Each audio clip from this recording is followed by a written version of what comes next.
Salut à tous et bienvenue sur Casa Milan, victoire 4-1 du Milan sur le terrain d'Empoli, un but de Lapadula sur centre de Suso à la 15e minute, égalisation 2 minutes plus tard de Saponara, l'ancien Milanais qui profite d'une sortie hasardeuse de Donnarumma.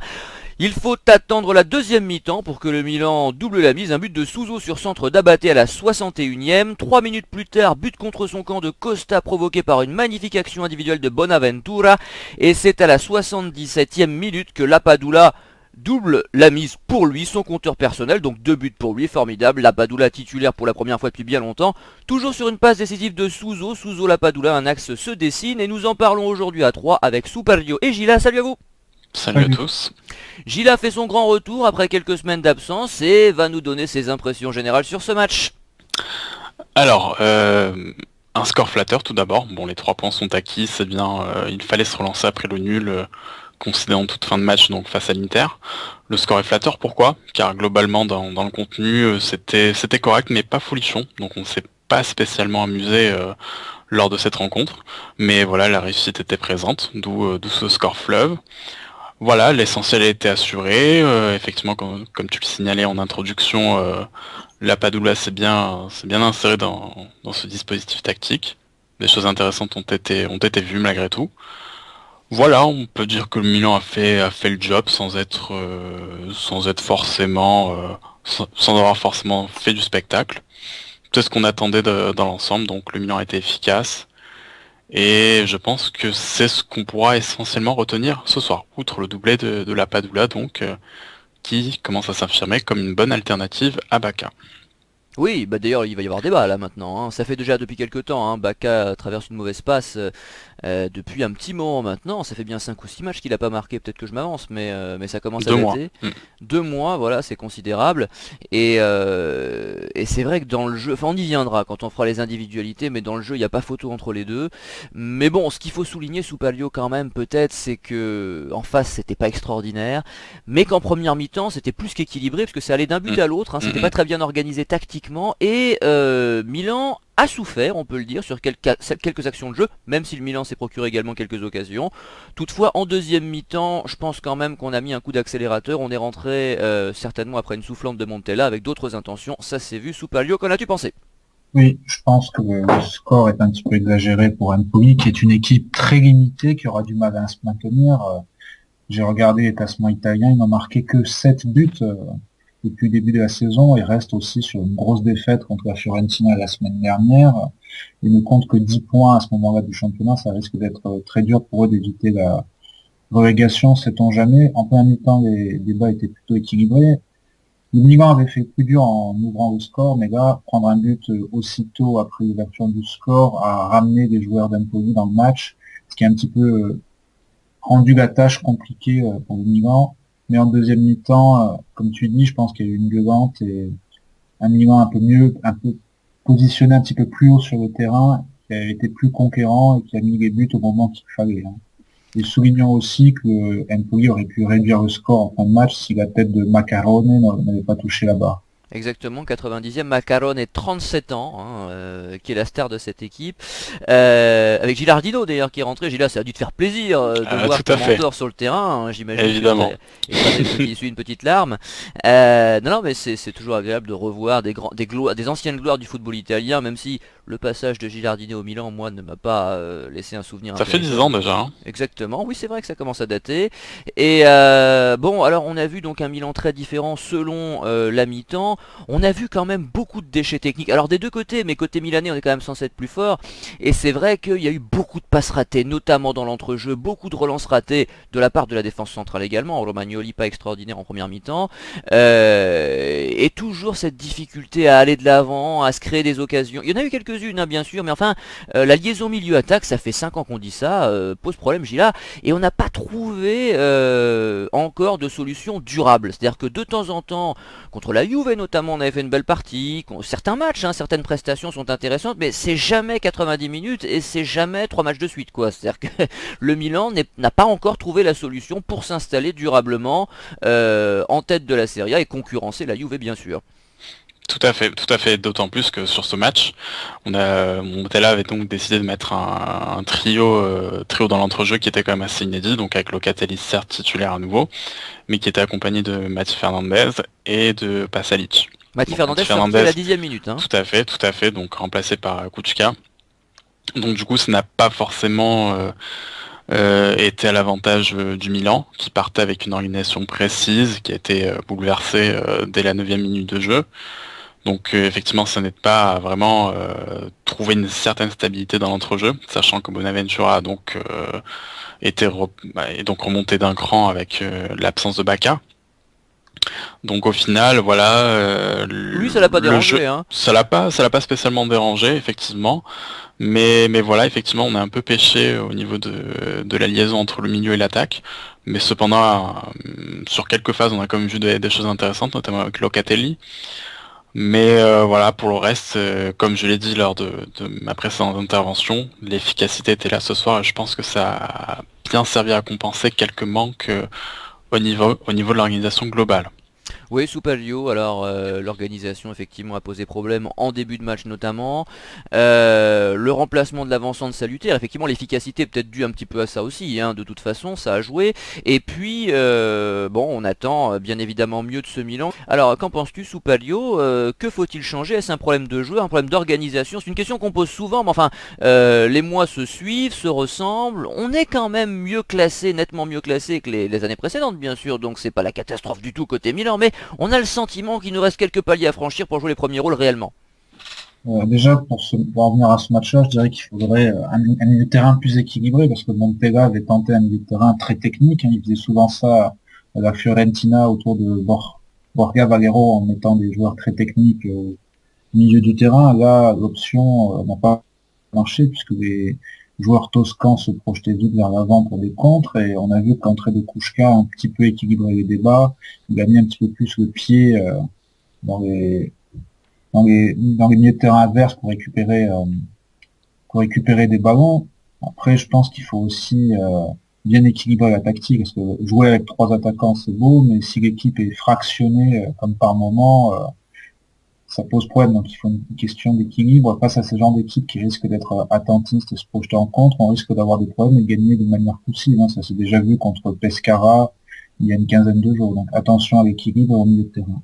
Bon, alors on passe aux individualités, ou plutôt au top 3. La nouvelle formule de l'émission fonctionne bien, donc on la garde. Gila, c'est à toi. Quels ont été les 3 meilleurs Milanais selon toi ce soir?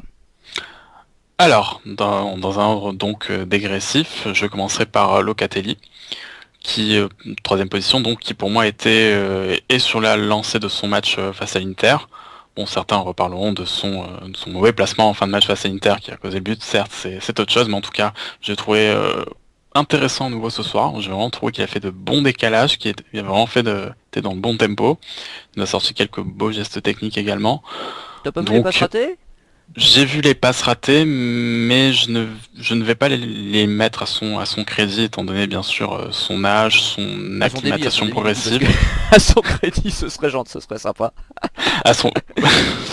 Non mais c'est pas grave, Gila, il est tard. Non mais on est d'accord, hein. De toute façon Locatelli a tous les jokers du monde bien évidemment, mais moi j'étais un peu déçu. Mais je te laisse. Il y a du déchet effectivement, mais je trouve que parmi en tout cas les trois du milieu, j'ai trouvé que c'était le plus intéressant, même si Pasalic a aussi réalisé une prestation plutôt intéressante également. Ensuite, en deuxième position, je mets Suso, donc qui est également sur sa lancée du match face à l'Inter, avec un but et une passe décisive, donc qui s'affirme dans son duel à distance entre guillemets vis-à-vis de Nyang, et qui commence à s'affirmer comme l'élément le plus intéressant, en tout cas le plus en vue. Donc prestation positive également concernant, et donc la Padula en première position évidemment pour son doublé. C'est une belle récompense, car j'ai en tête justement son entrée face à l'Inter où il était absolument déchaîné, et ce soir il a été récompensé pour son envie, pour tout ce qu'il a démontré lors de ses précédentes entrées. Et justement, voilà, il s'affirme comme une véritable alternative à Bacca, chose qu'on n'aurait pas imaginé en début de saison. Mais c'est une chose c'est en tout cas un élément qui commence à faire son chemin. Et la Padula titulaire, désormais, ce n'est pas c'est pas une chose incongrue pour bon nombre de tifosi. Et donc c'est très positif pour lui et j'ai bien envie de le revoir pour en tout cas jusqu'à la fin de l'année.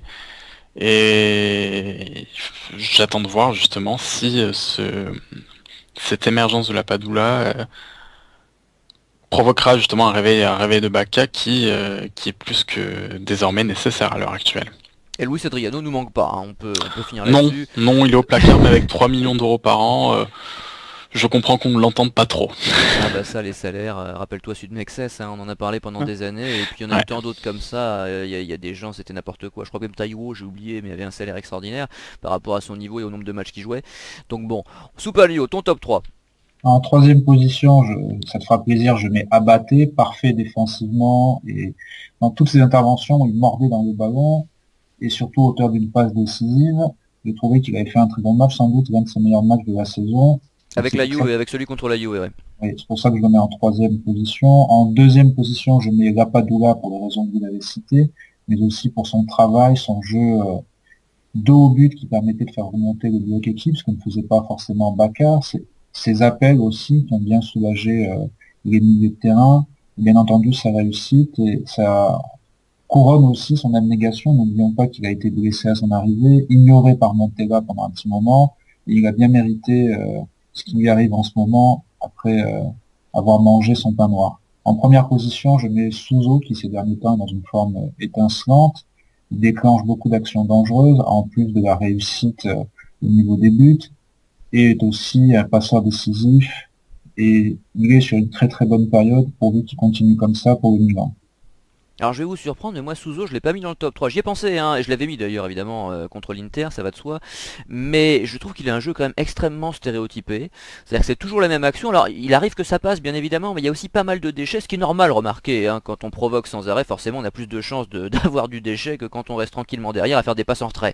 Donc c'est pas. Mais j'ai trouvé meilleur que lui sur ce match. Comme toi, j'ai mis Abaté en 3 parce qu'effectivement, avec le match qu'il avait fourni contre la Juve, et c'est sa meilleure prestation de la saison, passe décisive, mais aussi et surtout, pour la première fois de la saison, je l'ai vu enfin nous faire une pointe d'accélération qui a mis tout le monde dans le vent sur un retour défensif en début de deuxième mi-temps. Et là, je me suis dit, ça y est, c'est le signe que j'attendais, on est en train de retrouver Abaté. Alors, c'est pas encore 100% bien sûr, il va falloir que ça se confirme. Je me rappelle que l'année dernière, on l'avait aussi taillé en première partie de saison, mais qu'à partir de janvier, tout le monde s'est tu. Alors, l'année dernière, il avait l'excuse des blessures, c'est vrai qu'il a pas en début de saison là, mais enfin, je pense qu'il n'est pas du tout interdit de revoir un très bon Abaté d'ici la fin de la saison.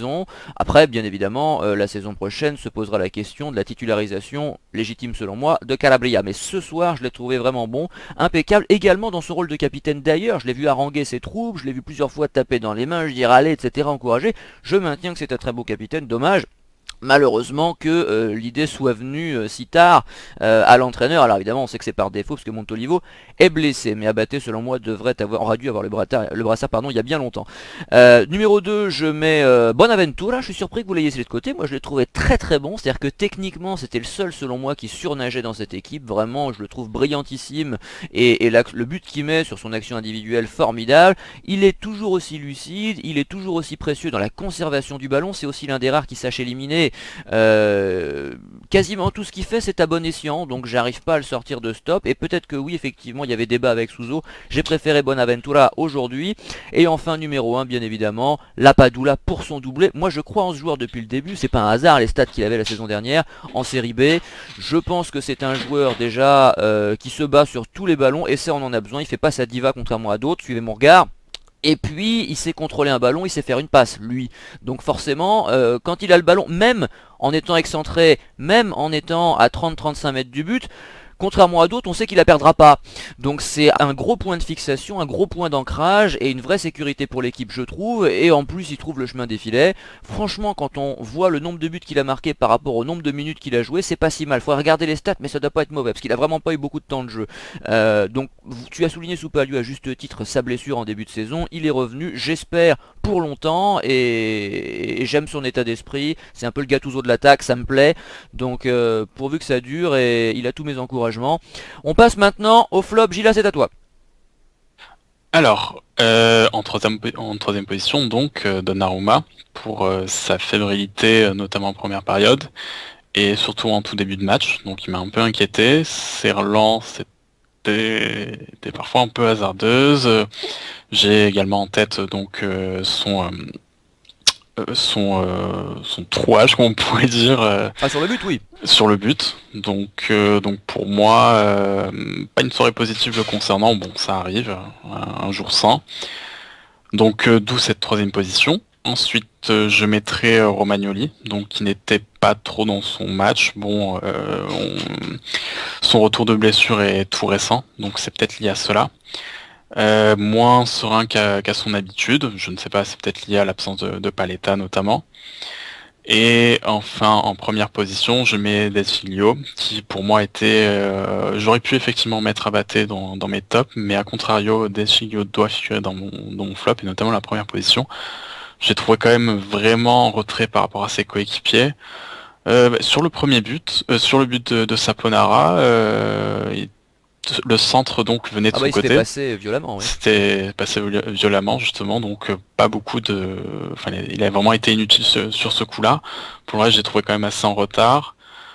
Ses initiatives offensives étaient quand même assez limitées, contrairement à Baté justement. Franchement, c'était pas un soir, pas le bon soir le concernant. Bon, c'est peut-être assez récurrent le concernant, mais à nouveau, ce soir sa prestation n'était pas bonne en tout cas pour moi. Supario. Alors Deschiglio en troisième position, hein, pour les raisons que vous avez évoquées, et surtout l'impression qu'il ne progresse pas depuis sa fabuleuse saison 2013. Hein, souvenez-vous, il était en Coupe des Confédérations avec l'Italie, il avait été très bon, il est meilleur en équipe nationale qu'avec le Milan ces dernières années. Mais là, ces dernières semaines, avec le Milan, il stagne tant du point de vue défensif que du point de vue offensif, qui est presque inexistant sur ce match. Et on se demande pourquoi Antonelli ne joue pas. Oui, ça c'est une bonne Il était question. annoncé titulaire en plus. Oui, oui, non, c'est surprenant. Montella tient à maintenir absolument Deschillo, qui a fait quand même quelques bonnes parties cette année avec le Milan, hein, mais pas au niveau de celles qu'il avait fournies avec la nationale et bien sûr à l'Euro. Et évidemment qu'il y a beaucoup de choses à se faire pardonner après ces nombreuses saisons ratées, mais on pouvait quand même imaginer qu'Antonelli démarrait ce match, peut-être la fois suivante contre Crotone dimanche prochain, on verra bien. Supario. En deuxième position, j'ai mis Pauline, non pas pour son jeu, il n'a pas vraiment eu le temps, mais c'est surtout pour cette nervosité, cette violence alors qu'il n'avait pas lieu d'être. Le Milan menait largement et s'acheminait vers une victoire assez nette. Je ne comprends pas une telle agressivité du joueur. On sent le joueur qui n'est pas forcément bien dans sa peau. Il a quand même eu des occasions de se montrer au Milan. Il est quand même là depuis presque 4 ans sans avoir vraiment marqué de son empreinte, alors qu'il avait pourtant un potentiel. Et en première position, j'ai mis Donnarumma pour sa sortie ratée qui coûte un but, mais j'aurais pu aussi mettre la défense qui sur cette action n'a pas suivi. Hein. Et Ouais. c'est aussi un exploit de faire marquer Saponara qui cette saison est loin des standards de l'an passé. Hein. Empoli n'a marqué que 7 buts cette année. Hein. Ah ouais, non, non, tu nous l'as dit tout à l'heure, effectivement, c'est pas fameux les concernant. Alors moi j'ai pensé à tous les joueurs auxquels vous avez fait allusion, que vous avez cités. Alors Poli, je réagis simplement parce que j'ai souvent parlé de Poli. Je vous ai dit Poli, c'est le mec qui met de l'animation. C'est-à-dire que l'entrée de Poli, c'est un peu le climax du match. C'est-à-dire que c'est le moment que tout le monde attend, soit pour rigoler, soit pour mettre un petit peu d'ambiance. Et oui, et oui, oui. Et Poli, c'est une boule d'énergie. C'est quelqu'un qui veut se battre sur tous les ballons. Et bon, il s'est pris une grosse béquille. Il faut reconnaître que la faute était pas très sympa. Il aurait jamais dû s'énerver comme ça. C'était pas judicieux évidemment de sa part. C'est même stupide. Mais enfin, je sais pas, c'est un peu le côté comique. Moi, j'aime bien. Hein, j'irai pas le mettre dans mon flop parce qu'il a pas assez joué pour ça, mais je comprends l'agacement de Soupalio, bien évidemment. Non, en ce qui me concerne. J'ai mis le milieu de terrain parce que j'ai été très déçu par le milieu aujourd'hui, y compris Locatelli d'ailleurs, enfin ces relances ratées m'ont agacé. Je suis à 100% ce joueur qui m'enthousiasme d'habitude, etc. Aujourd'hui j'ai pas du tout été séduit. Pasalic, j'arrive pas à le trouver extraordinaire. Je sais qu'il a une bonne cote auprès de certains supporters, mais moi je vois pas du tout ce qu'il apporte au Milan. Kuchka, depuis le début de saison, à part un ou deux matchs, je le trouve très moyen. Je regrette simplement que Mati Fernandez soit sorti si tôt, parce que je pense qu'il aurait peut-être fait un meilleur match. C'est toujours pareil, le conditionnel passé première forme, c'est pas terrible quand on parle d'analyse de match, mais je trouve qu'il a bien démarré, donc je regrette qu'il soit sorti si tôt. Le milieu, selon moi, n'a pas tenu son rôle face à une équipe quand même très médiocre. Tu viens de nous le rappeler, Soupalio, enfin voilà, qui n'est pas fameuse, qui n'est pas transcendante. On a par moment pris l'eau en première mi-temps, et c'est en grande partie à cause d'un milieu qui n'a pas rempli pleinement sa fonction. Alors après, effectivement, il y a le problème du déséquilibre, il faudra mettre des récupérateurs, les récupérateurs qui sont si durs à trouver en Italie, et c'est vrai qu'on en manque au Milan, hein, quand Kučka n'est pas là, en tout cas pas à son niveau, ça se voit. Bon, on n'aura pas eu les mêmes flops et les mêmes tops, c'est bien, pour une fois c'était diversifié. On passe au mot de la fin avec Gila. Le Milan est donc à la seconde place au terme de cette journée. Oui, c'est bien ça. Meilleur début de saison depuis, meilleur en tout cas entre guillemets, depuis la saison 2011-2012. Bilan positif à l'heure actuelle, avec une bonne petite révélation sur le front d'attaque milanaise. Signalons également, je pense que nos éditeurs étaient au courant que Bacca était présent à Séville pour assister au match donc entre Séville et Valence, ce qui ne manquera pas de faire jaser. Pour le reste, le Milan continue son bonhomme de chemin, c'est positif. Et les semaines à venir, par contre, s'annoncent un peu plus mouvementées avec le closing de l'opération de vente, donc qui nous réserve peut-être quelques surprises. Ah, phénomène cache-car à venir. Je sens qu'on va se marrer. Alors moi, évidemment, tout le monde connaît ma position sur l'arrivée des Chinois, même si je suis le seul, hein, je sais bien, qui désapprouve cette vente. Mais j'attends de voir, je suis curieux. Là encore, c'est un peu comme l'entrée de Poli, c'est le côté marrant, ça, des saisons milanaises. Même si, bon, évidemment, pour pas être trop ridicule, on espère que la vente se fera, mais bon, en ce qui me concerne, les réserves que j'ai émises au mois de juin sont maintenues jusqu'à ce que les faits, je l'espère, me contredisent. Superio. Mon mot de la fin sera consacré à un joueur qui brille de mille feux depuis le début de saison, l'attaquant du Torino, Belotti, qui fait un excellent début de saison et qui est porteur d'espoir en ce qui concerne l'attaque de la Nazionale pour les prochaines années à venir. Quand on voit son style de jeu, tout en puissance, en vitesse, il presse pour l'équipe et à droit devant le but, ça fait plaisir de voir une révélation italienne à ce poste-là. Supporter du Milan en plus. Aussi, oui. Eh oui, d'ailleurs je crois qu'il est suivi, espérons que ça Une se clause passe. libératoire qui est quand même assez onéreuse, d'après ce que j'ai vu, c'est... Il y a peu, le Napoli serait également intéressé. C'est quoi la clause? Combien? On parle d'une cinquantaine de millions d'euros, je crois, dans ces eaux-là, oui. Oui. Bon bah faut vendre Bacca. On fait un échange avec Bacca, tiens. Allez, on va Ouais, leur proposer compliqué ça. en janvier, mais un départ de Bacca n'est pas à exclure. Bon allez, on va se quitter et on se retrouvera bien évidemment dimanche prochain midi, hein. Le match a lieu à midi et demi contre Crotone, et si je ne me trompe pas, il est diffusé sur beIN. Nous répondrons présent donc dimanche en début d'après-midi. Bonne semaine à vous, salut! Allez. Salut.